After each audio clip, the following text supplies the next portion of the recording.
Good afternoon, everyone, and welcome to another edition of our Justice and Peace's guest speaker series as we're meeting the bencher candidates. As always, the views and opinions are of the candidates alone and don't reflect me, Justice and Peace's, Trias College, or any other education institution or organization that I'm affiliated with. Continuing on this afternoon, we have Margaret joining us. So, Margaret, perhaps can start. First of all, thanks for joining us, but perhaps tell us a little bit more about yourself. Well, thanks for having me. I really appreciate the opportunity that you're giving to all the benchers to come and meet with you and your audience. So, me, who am I? I am Margaret Waddell. I have been practicing law for over 30 years now, called to the bar in Ontario in 1989. I've also got a call in Alberta. And I have been very active in the profession since very early on in my career.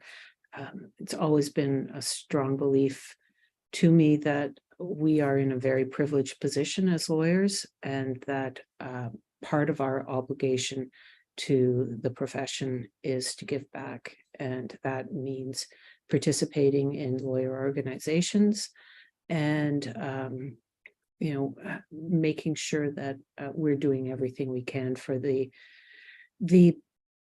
people that we serve. So that's my work side. On my personal side, I have one spouse at the moment and one son who is 28 years old. My son was born with a facial difference and is hearing impaired. So I have been particularly conscious for the last 28 years about issues of discrimination and disabilities in the population. And so I've worked on a charity called About Face. I was on the board. I was the chair for a while. I think I was on the board for about a decade before stepping down from that. So understanding about the challenges that people meet in just their day-to-day life, whether or not they're overtly have physical or mental challenges, or they're invisible, is something that I've always been very carefully attuned to, and that has led me in my practice to applying that to my clients, trying to understand who they are, what their personal challenges are. And I bring that perspective to the work that I do for various lawyer organizations. I've got a long CV of participation. I've been on the Alberta Bar Association when I was a very junior lawyer for a couple of years. I was on the Advocate Society Board of Directors and was the chair of the subcommittee on advocacy and practice. I have been on the OBA class action subcommittee, and I was its chair a few years ago. And in the last few months, in December, I was awarded the OBA's award for excellence in class actions, a new award that was just created a couple of years ago. And my campaigner, Yasminka Kalajic, was the recipient in the first year. So I'm really proud to be working with her on that. And most importantly, and I'll be coming back to this, I'm sure, during our discussion, I was on the Toronto Lawyers Association board of directors for about a decade, and worked through the executive up until becoming the chair just before the pandemic. So 2019 was my year for being the president of that organization. So it's a long resume, but I think that is part of what qualifies me for running for bencher now.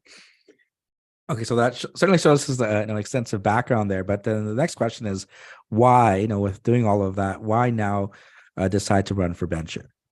So it's not a why now. It was a how soon could I do it position for me. I would have been delighted to run in the last election in 2019, but that was the year that I was becoming president of the TLA, and I was not going to abandon that position in order to serve as a bencher, and so I had to defer it until this election.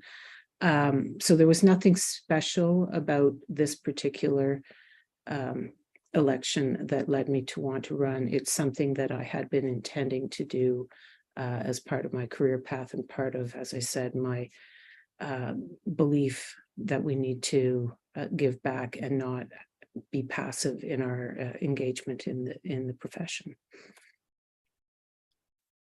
And so this election there certainly very big in terms of what the potential result could be and how it can impact the profession. Part of your decision to run, you're running as part of the Good Governance Coalition. Could you explain maybe kind of running as part of a group of individuals and, again, perhaps looking at your experience on the board of directors of the Toronto Lawyers Association and comparing kind of, essentially, as much as we call it benchers and convocation, right? I mean, it is the Law Studies Board of Directors, and how does that kind of fit in with running as part of a coalition this time? So that's a big question, but let me. So the coalition was created in order to counter the effect of the 2019 election, where many highly qualified and capable candidates put their names forward to run as bencher or to be asking to be reelected. And people tended to vote, that did vote, not enough people did vote, tended to vote for the people that they knew and they trusted, and followed the old traditional thinking about voting, which was, you vote for the ones that you know and you trust, and you don't vote for the others, which led to vote splitting, and allowed the people that were campaigning together in the stop slate to get the many positions that they had voted. I don't love the coalition. I don't like the idea of it, but in order to counter what we have, which is 35 lawyers and some affiliated paralegals who are running on the full stop slate, the only way to counter the vote for this slate was to come up with a coalition of like-minded individuals who would say, this is your alternative group of people who all believe in good governance, running the profession for the public good, and want to bring civility and efficiencies back into convocation. So I think we were forced into it by the full stop. I don't see it being something that will happen in the future. And if there's a way that we can make it so that they can't happen, I would be all in favor of that. Yeah, now, and certainly looking at the sort of that point here, right, is that, well, you're countering them, and if you're elected, maybe looking at sort of doing away with it. But how, in terms of, you mentioned the public interest, right, in terms of what the public wants, and then if you have either group potentially serve as a majority of the votes, whether you're saying, well, we're like-minded individuals who believe in good governance, doesn't that necessarily create a problem of if we're have this group think that how are we governing, or how are we going to be deciding things that are in the public interest when we may have our own thoughts, or maybe even told what those thoughts should be, or what we should be pushing forward? I mean, doesn't that create a sort of conflict of interest of sorts? So first of all, nobody on the coalition is being told how to think.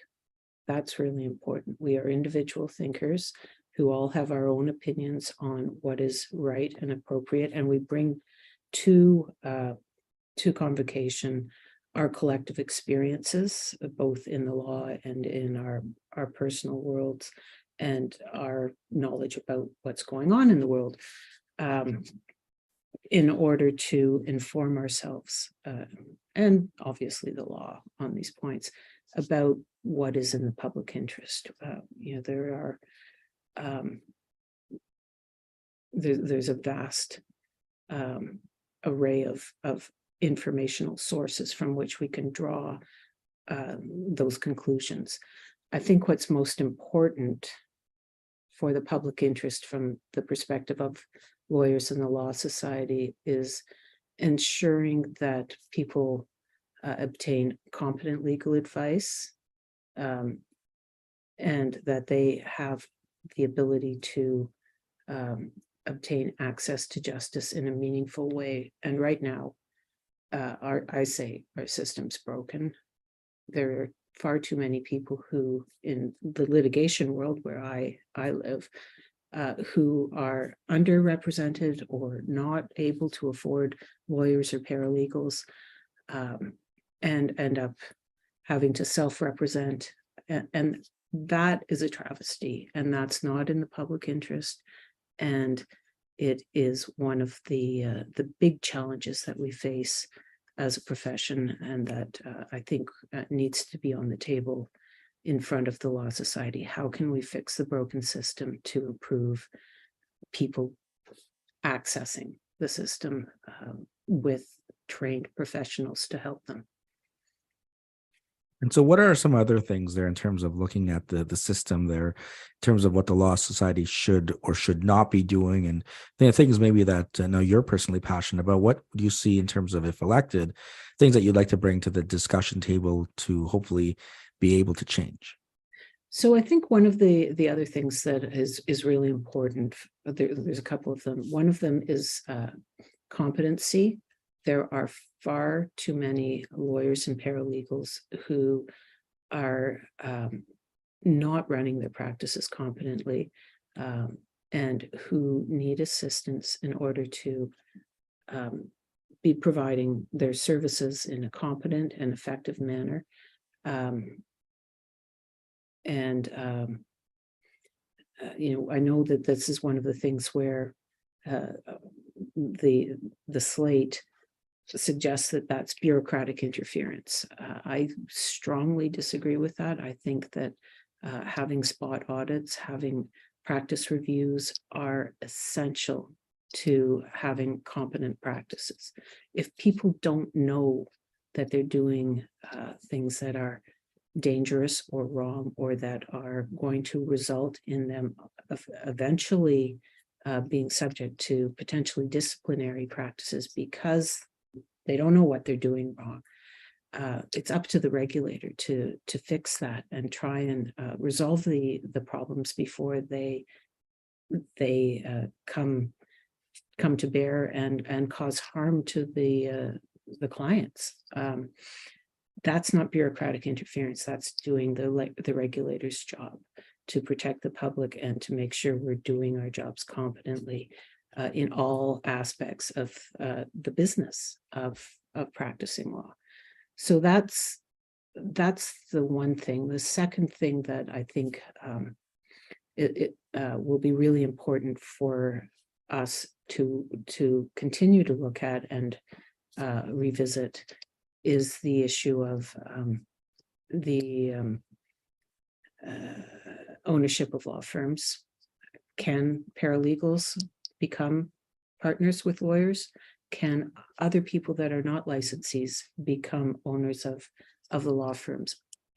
It's an important issue.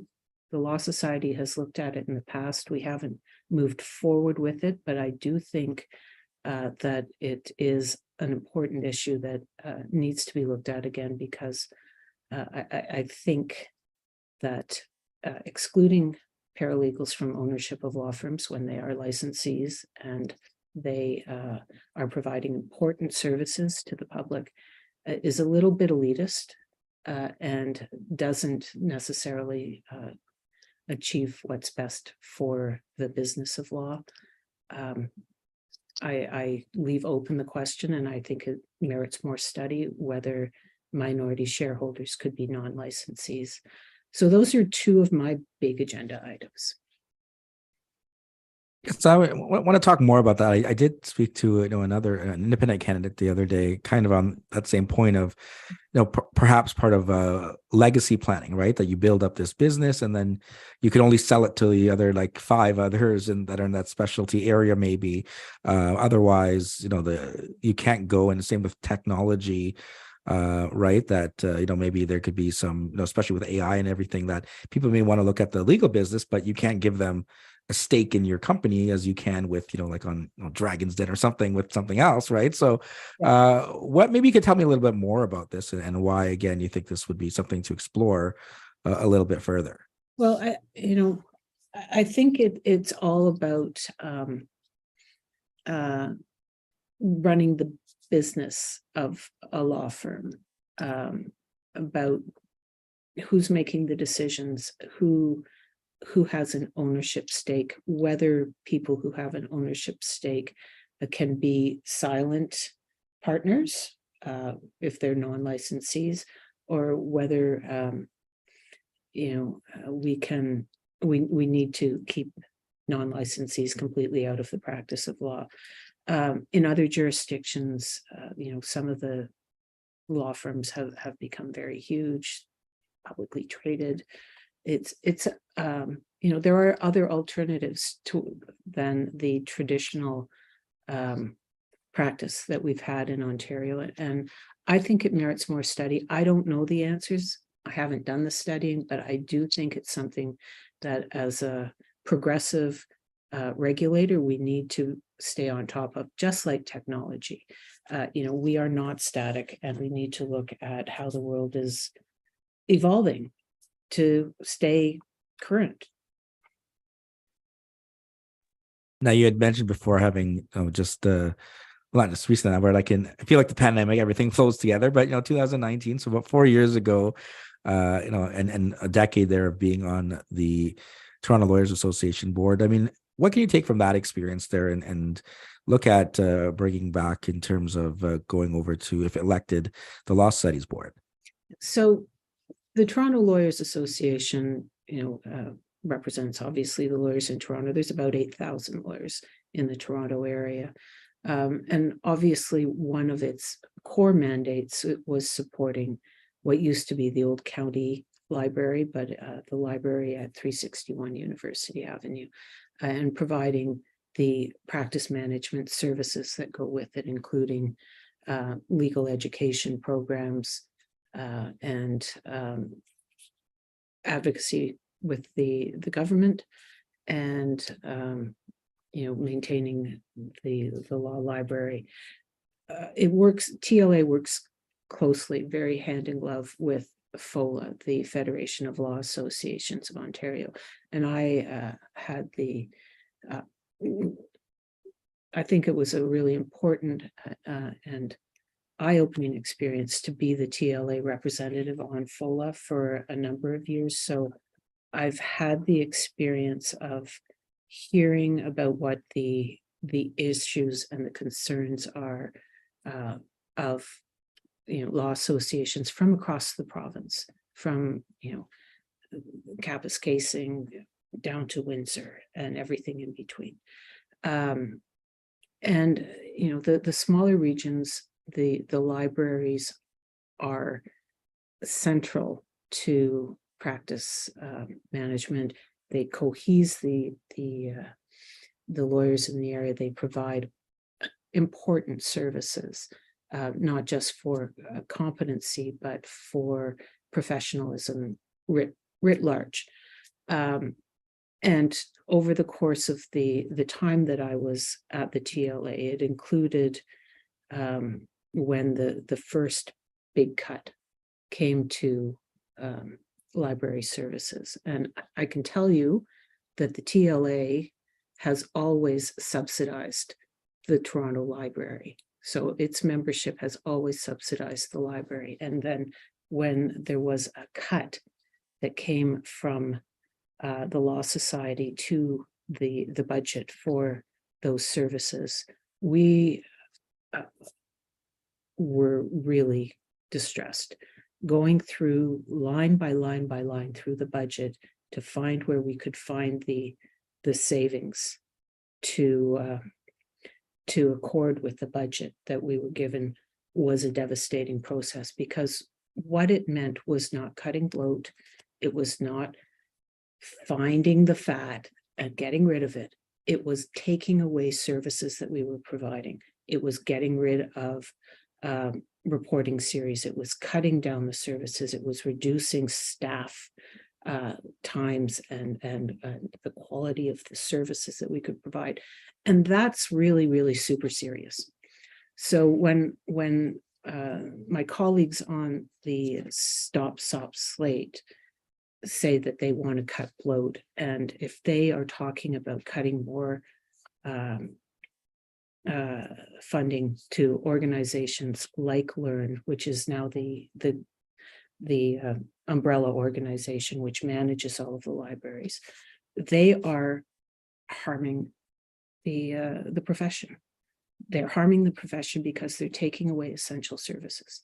And that can't happen. I know from being there as we were trying to find ways to do this and save services that it can't be done. They are running as lean as they possibly can.